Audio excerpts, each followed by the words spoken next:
If you are from Tennessee, then you know what it is like to be raised by wolves. I enjoy the series Raised by Wolves because if you do not know, half of Tennessee, up to 49.3%, is raised by wolves.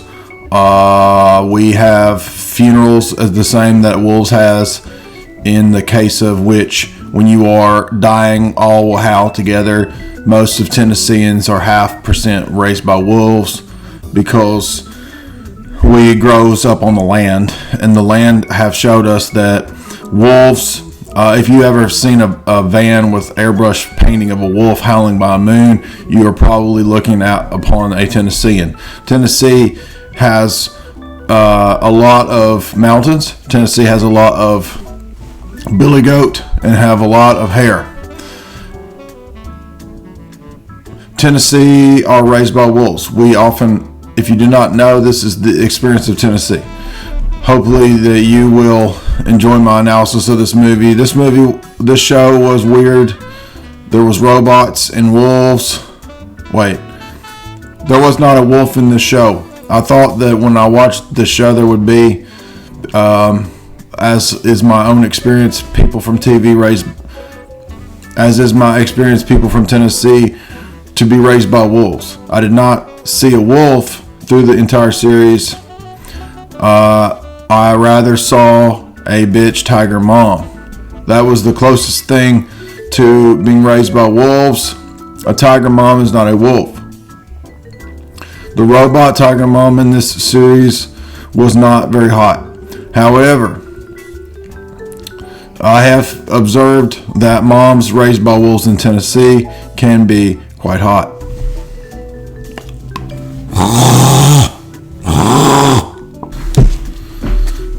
Raised by wolves. Sounds like I'm gonna read a poem, but I ain't. Adam and Eve. AI Adam and Eve. Stranded on a planet within which we has the Alien Covenant.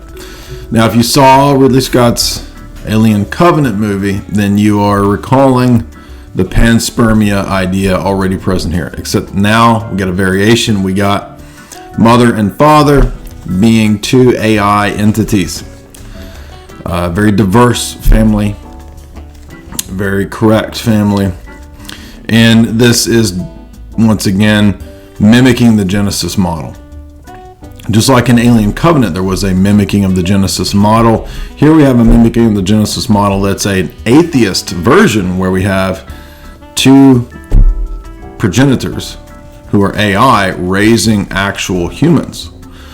So there's a weird blending of mythology in this series where this initial 6 children, right, most of them don't make the cut. So they all die except for one. He will be one of our main characters, sort of our protagonist. So we have this mythos that underlies it that's very similar to the Mesopotamian Enki, Enlil, Ninharsag type stuff. There's a mix of the Genesis narrative. There's a mix of the Mithras. There's the Ark, and then atheism. So I will give this series credit that it was interesting to see this strange mix of all these together. Originally, I'm watching this, I'm thinking, all right, it's going to be another bunch of atheist nonsense. No, it's a little more complex than that. So I'll give them credit for not just being either some occultic thing or pagan thing or an atheistic thing. It's a future where we have all of these sort of battling it out, and as we've seen, there's a gigantic galactic civilization battle between atheism and the Mithra cult. The Mithra cult worships Sol. They seem to have these sort of space Templars, like Templars from redneck Templars from space with the dude with the mullet.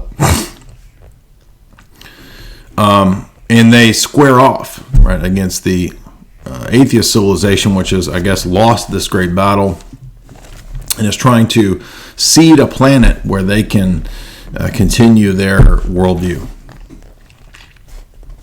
Now, the odd aspect of this is that the Mithra cult at least appears to also be correct. Right? When we're watching initially, we think, oh, it's an atheist thing.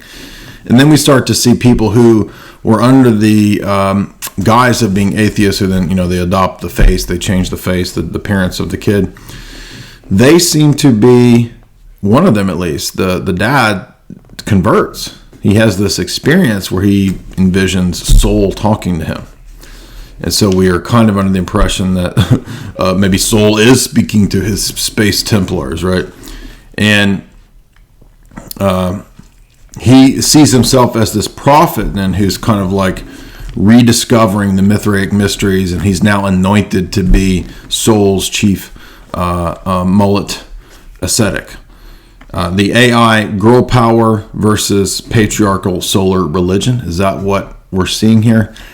Probably, but it's a little unclear even within season 2 where it's going to go. There's a wicked retarded battle in Boston in 2145 when the atheists square off against the Solians.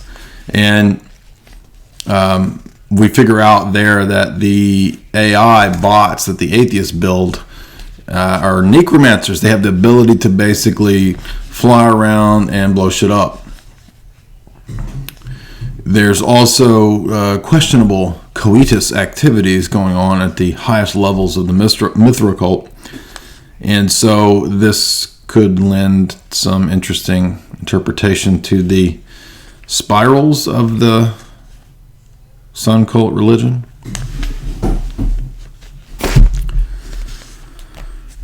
And then we find out that this planet that they're stranded on is a giant block, a sort of a Platonic Solid.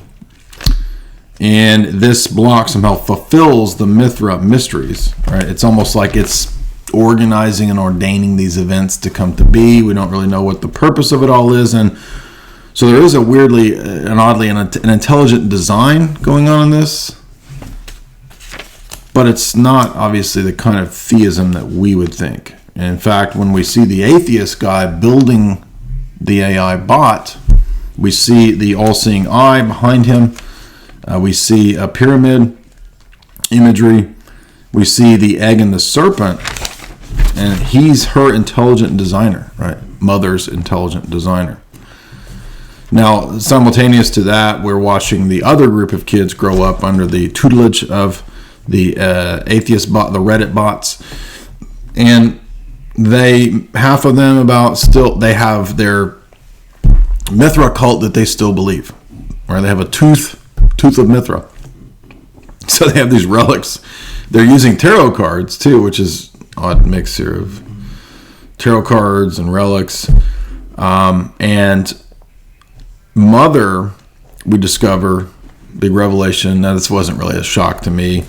If you've seen, mythological presentations once like this, you've seen it a million times. Mother is like a new Eve, right? So we think, she's going to give birth to who will be the bridge between AI and human, between atheist and Mithra cult. And then we get the spoiler alert, shocker, she gives birth to a big ass dang serpent. A flying snake, a flying serpent that hatches out of their ship that is shaped like an egg.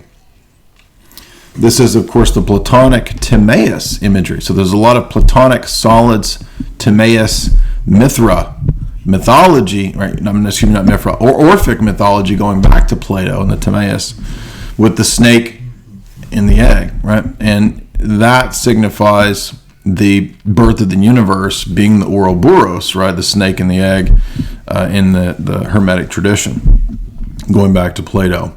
So what we have here is a Gnostic and cyclical presentation of history, of man. The series recalls Battlestar Galactica, it recalls Dune, it recalls Star Wars, other Ridley Scott movies, panspermia, all kind of mixed together in this interesting witch's brew that is not terrible, but really it feels like just a bunch of other sci-fi movies. It wasn't as bad as I expected, wasn't great per se. But some of the mythological elements that they're playing with are interesting, but that's what's going on here. So you have a presentation of the mysteries, right? And perhaps the origin of the serpent. The serpent, who's the serpent? Well, in the Gnostic story, the serpent, of course, is the enlightener. He's the bringer of liberation. So that's an inversion of the Genesis narrative, which is that the serpent is the deceiver, the one who brings death. And typically in all the sort of Gnostic Luciferian versions, you're always going to get the story that the serpent is the liberator. And so that's what Ridley Scott's telling us. And, this echoes what we've seen in other Ridley Scott presentations, particularly Alien Covenant, where the idea of an ark, like Noah's Ark, of breakaway civilization preserving a lineage or a group of people on another planet like Noah's Ark, and then that will be the new, new humanity, the new Earth, the new whatever, and it just ends up being this weird, I would say, illuminist version of how to understand the Genesis narrative and the stories in Genesis. Very interesting that they always go back to the Genesis story and then kind of invert it. So I hope you like this. That's what's going on. It's not hard to figure it out. My guess is that the series is going to continue with this idea of the Luciferian apotheosis, that somehow the human characters will have to find some way to unite with the AI, with Mother or something like that. That would be my guess, because that's typically what we get in somebody like a Ridley Scott. Hope you enjoyed this analysis. Be sure to like and share below. Follow my stuff. And if you like this analysis, be sure to click subscribe and give me a thumbs up down below. Also, be sure to check out Jay's analysis and definitely click the bell down below to be sure you get the updates.